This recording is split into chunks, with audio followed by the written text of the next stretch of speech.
Caros amigos, bem-vindos a mais um episódio de Hoje na História Mundial.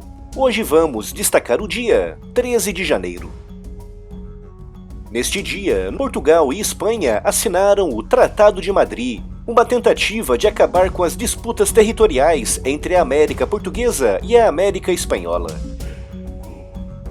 No século XVIII, as relações entre os portugueses e os espanhóis na América do Sul não eram das melhores.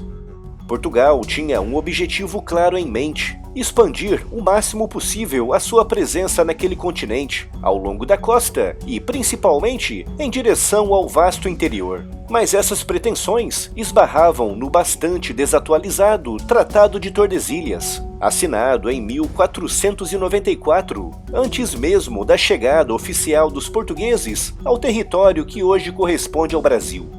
Esse tratado, se aplicado à América do Sul, limitaria a presença portuguesa a menos de 1/3 do Brasil atual e englobaria essencialmente o Nordeste, partes do Centro-Oeste e o Sudeste.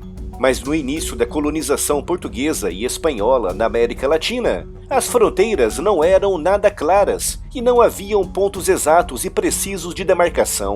E os portugueses aproveitaram-se dessas dificuldades para expandirem o máximo possível as fronteiras do Brasil colonial. Quem contribuiu muito para isso foram chamados bandeirantes, grupos de sertanistas que adentravam pelo interior da colônia com o objetivo de encontrar ouro, prata e também para capturar e escravizar índios. Os bandeirantes, alguns trabalhando por conta própria e outros financiados pela coroa portuguesa, não respeitavam qualquer tipo de limite territorial, avançando pelo imenso território sul-americano e reclamando para Portugal vastas extensões de terras. Como é óbvio, as bandeiras criaram grandes conflitos com os interesses territoriais da coroa espanhola na América do Sul, resultando até mesmo em choques armados e em disputas internacionais entre os dois impérios. E foi com o objetivo de colocar um fim nessa tensa relação que nesse dia, 13 de janeiro do ano de 1750, foi assinado na capital espanhola o Tratado de Madrid.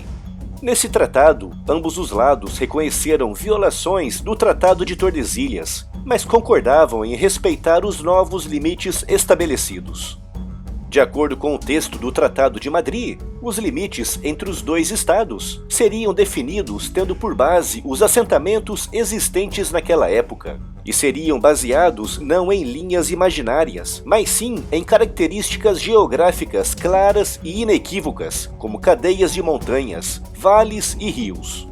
O princípio básico do Tratado de Madrid respeitava o princípio romano conhecido como uti possidetis, ou seja, quem ocupa um território possui de fato o direito sobre ele.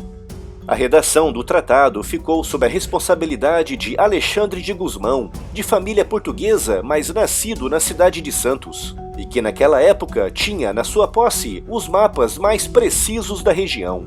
E apenas a redação do texto do tratado levou mais de 4 anos, envolvendo várias equipes de cartógrafos e juristas portugueses e espanhóis. A grande pedra no sapato desse tratado era a chamada Colônia de Sacramento, atual Uruguai, com os portugueses abrindo mão dessa posição privilegiada no estuário do Prata e recebendo em troca vastas extensões territoriais, no que hoje corresponde aos estados do Rio Grande do Sul, Santa Catarina, Paraná e o Mato Grosso do Sul.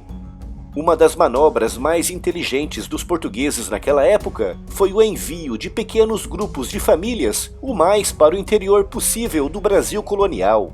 E assim, Alexandre de Gusmão pôde comprovar que territórios tão profundos como o atual Roraima, Rondônia e o Amazonas já eram ocupados por portugueses, fazendo assim prevalecer o princípio uti possidetis, ou seja, quem ocupa tem o direito sobre as terras. Através dessas manobras, Alexandre de Gusmão conseguiu garantir para Portugal quase 50% de toda a América do Sul, um feito extremamente notável para a época. Entretanto, poucos anos depois, o tratado foi desfeito, mas as conquistas territoriais oficializadas graças ao trabalho de Gusmão perduraria num novo e definitivo tratado, o de Santo Ildefonso. E finalmente no Tratado de El Pardo, de 1778, que envolveu troca de territórios entre os portugueses e os espanhóis na África e na América do Sul. Foi graças em larga medida aos trabalhos de Alexandre de Gusmão e ao Tratado de Madrid que o Brasil tem as dimensões continentais que tem hoje.